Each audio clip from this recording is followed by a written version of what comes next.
Hello दोस्तों। आज बहुत सारे साथियों ने Madhya Pradesh public service commission का जो प्रीलिम्स का पेपर है वो दिया 21 मई 2023 को। एक्चुअली 2022 का ये नोटिफिकेशन है जो इस साल हम लोगों ने दिया।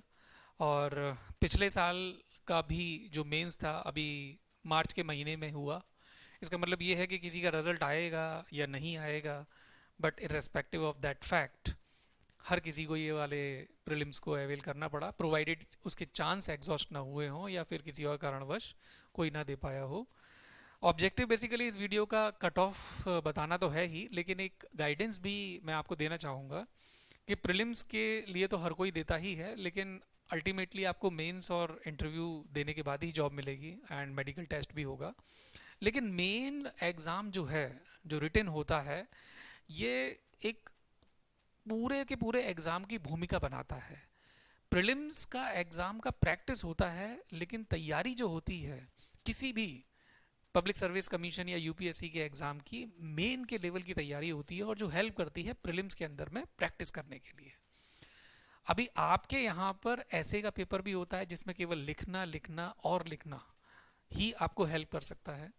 हमारी तरफ से एक छोटी सी शुरुआत ये है एप्लीकेशन के माध्यम से कि हम फ्री में गाइडेंस प्रोवाइड करेंगे विदाउट इवन एनी रीजनेबल फ़ी हर किसी उस पर्सन के लिए जो मेंस एग्ज़ाम को लिखने के लिए एक्सपेक्ट कर रहा है कि उसका रिजल्ट आ जाएगा। तो यहाँ पर जो वीडियोस और मटेरियल अवेलेबल कराया जाएगा वो फ्री होगा एप्लीकेशन का, और एप्लीकेशन को डाउनलोड करने के लिए लिंक डिस्क्रिप्शन बॉक्स में दिया हुआ है, उसके माध्यम से आप हमसे जुड़े रहें। कोई भी परेशानी है ये वाला नंबर भी है, जो पर्सन है वो आपको पूरी की पूरी हेल्प करेंगे। कोई ऐसी क्वेरी है जो मेरे पास तक पहुंचनी है वो मेरे पास तक पहुंचाई जाएगी, और इसके माध्यम से, इस नंबर के माध्यम से इसका सॉल्यूशन भी आपको मेरे थ्रू मिल जाएगा। और वीडियोस के माध्यम से तो मैं आता ही रहता हूँ, कमेंट बॉक्स में आप डायरेक्टली यदि कुछ कमेंट करते हैं तो वो मुझ तक पहुँचते हैं और उसका रिप्लाई भी आपको मिल जाएगा। नाउ एप्से के लिए फ्री गाइडेंस तो अवेलेबल है, लेकिन कुछ लोग ऐसे भी होते हैं कि सर ऐसे लिखा हमने, उसका इवेल्युएशन कराना है, कैसे कराएं। इवेल्युएशन करना एक नौसिखिए टीचर का काम नहीं है, बहुत बड़े अनुभव की ज़रूरत होती है। हमारे पास ऐसे ब्यूरोक्रेट हैं, रिटायर्ड ब्यूरोक्रेट, जो बेसिकली कमीशन से जुड़े रहे और जिन्होंने निबंध के ऊपर काफ़ी महारत हासिल की हुई है, असलियत में जो एग्ज़ाम होता है उसकी इवेल्युएशन की हुई है। और ऐसे पर्सन की गाइडेंस आपको मिल जाए, इवेल्युएशन आपको मिल जाए हमारे माध्यम से, तो हमारे लिए बड़े सौभाग्य की बात होगी और खुशी की बात भी होगी। तो जो साथी ऐसे टेस्ट सीरीज़ के अंदर में पार्टिसिपेट करना चाहते हैं जो हमने बहुत रीजनेबल अमाउंट में रखा होगा, जो कि हर कोई एफर्ट भी कर पाए और उसको लाभ भी उठा पाए, तो आप एप्लीकेशन के माध्यम से, इस नंबर के माध्यम से हमें बता सकते हैं। हम पूरी की पूरी हेल्प करने की आपकी कोशिश करेंगे, और मैं खुद कुछ वीडियो बनाने की कोशिश करूँगा, कुछ साथी जो ऐसे के टॉपिक्स को कवर करते हैं जिससे आपको थोड़ा बहुत लाभ मिल सके। ऐसे का बेसिकली ऐसा है कि इस बार बहुत अच्छे मार्क्स आ गए और अगली बार हो सकता है उसमें कोई मार्क्स नहीं आया। एक साइंटिफिक वे भी है जिसमें मिनिमम गारंटेड मार्क्स तो आ ही जाते हैं, जिससे कि नैया पार लग जाती है। कुल मिला के एग्ज़ाम की बात तो ये है कि आग का दरिया है, डूब के जाना है, और सूखे पत्ते को इश्क हुआ है बहती हुई हवा से, देखते हैं क्या मुकाम आता है। सूखे पत्ते आप हो, ये बहती हुई हवा और बहती हुई हवा एग्जामिनर की है, पता नहीं किस दिशा में ले जाए। एनीवे anyway, अब मुद्दे की बात तो ये है कि कट ऑफ को बताना है। कट ऑफ के लिए तो मैं तो दोस्तों ये कहूँगा कि जो हुआ सो हुआ, परीक्षा है मतलब दूसरे की इच्छा है, पीछे छोड़ो, मेंस की तैयारी में लग जाओ। कुछ साथी यूपीएससी के एग्ज़ाम को 28 मई को देंगे, उसमें आप लग जाओ बिना कुछ सोचे कि क्या हुआ है मध्य प्रदेश के एग्ज़ाम में, और एक हरियाणा पब्लिक सर्विस कमीशन भी हुआ। कुछ भी सोचने की ज़रूरत नहीं है। ये पेपर टोटल 28 या 29 पेजेस में प्रिंट हुआ है, 100 questions, to the point question, factual question थे। मतलब एक सामान्यतः इजी पेपर ही था सभी लोगों के लिए। सी सेट भी बहुत चैलेंजिंग नहीं था, तो डिसाइसिव फैक्टर यही बनेगा। 40% आपको सभी को पता है कि यदि सी सेट यदि क्वालिफाई हुआ तभी ये वाला पेपर चेक होगा, और जो बेसिकली बैकवर्ड क्लास से हैं या SC ST हैं उनके लिए 30% क्वालिफाइंग। सो ये चीज़ यदि आपको पता है तो आपके परफॉर्मेंस को भी डिसाइड कर पाएगी आपके मन में। यदि मैं आगे आपको लेकर चलूँ तो इस बेसिकली इस साल वैकेंसीज जो हैं वो 427 है।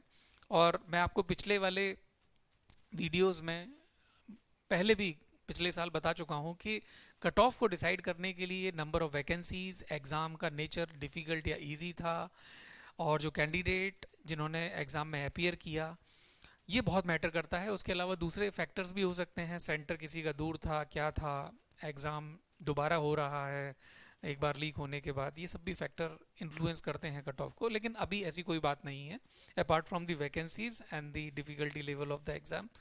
पुराने वाले टाइम में यदि हम देखें तो बेसिकली 154 का कट ऑफ एंड 235 वैकेंसीज।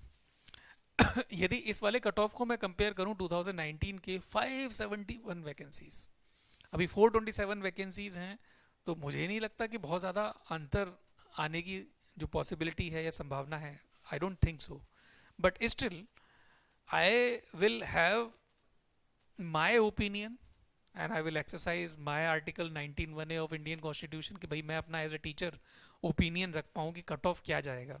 कई सारे चैनल्स ने प्रिडिक्ट किया है अपने अपने बातें, कोई ऑब्जेक्शन नहीं है, सबके अपने ओपिनियन है, दे सकते हैं, लेकिन student is at the receiving end to listen to everyone.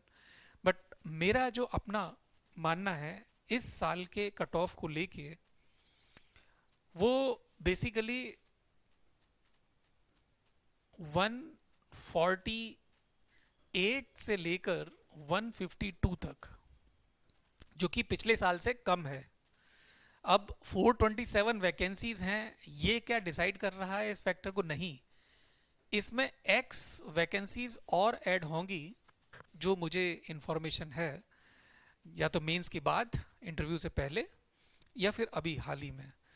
एक तो ये बात रही। दूसरा ये कि कमीशन चाहता है कि थोड़े ज़्यादा कैंडिडेट्स को हम बुलाएं जिनकी हम इवेल्युएशन भी कर पाएँ और लोगों को मौका मिले इंटरव्यू देने का और मेंस एग्जामिनेशन को भी लिखने का। बेसिकली होता क्या है कि एक वैकेंसी के ऊपर लगभग 10 से 12 लोगों को बुलाया जाता है, और जो इंटरव्यू का जो स्टेज होता है वहाँ पर 3 से 4 कैंडिडेट को बुलाया जाता है। मतलब एक अनार 3 या 4 बीमार, यहाँ पे एक अनार 10 से 12 बीमार, और प्रीलिम्स के केस में एक अनार 1000 बीमार। सो ये जो स्क्रीनिंग है ये बहुत ज़रूरी है सीरियस कैंडिडेट को फिल्टर करने के लिए। मैं ये नहीं कहता कि जो फेल हो जाते हैं उन्हें फेल वर्ड यूज़ करना चाहिए, या तो वो रिकमेंड हुए हैं या फिर वो नॉट रिकमेंड हुए हैं, लेकिन वो फेल नहीं हुए हैं। फेलियर वर्ड का यूज़ करना है तो पॉजिटिव शब्दों में करें कि failures are the stepping stones. Doctor Kalam भी फेल हुए थे इसलिए वो राष्ट्रपति बने, अमिताभ बच्चन भी फेल हुआ था इसीलिए वो इतना लेजेंडरी एक्टर बन गया, राइट। जो फेलियर्स होती हैं वो सिखा के जाती हैं। बट मेरा कहना यही है कि इस एग्ज़ाम को आप दे रहे हो तो पूरी ईमानदारी से दो।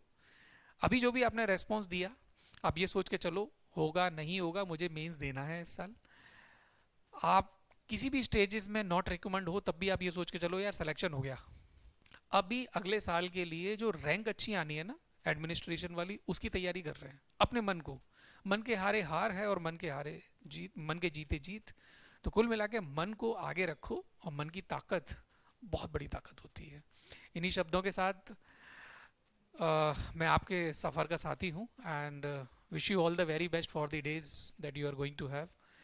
Till the time we are meeting through the video, bye bye and जय हिंद।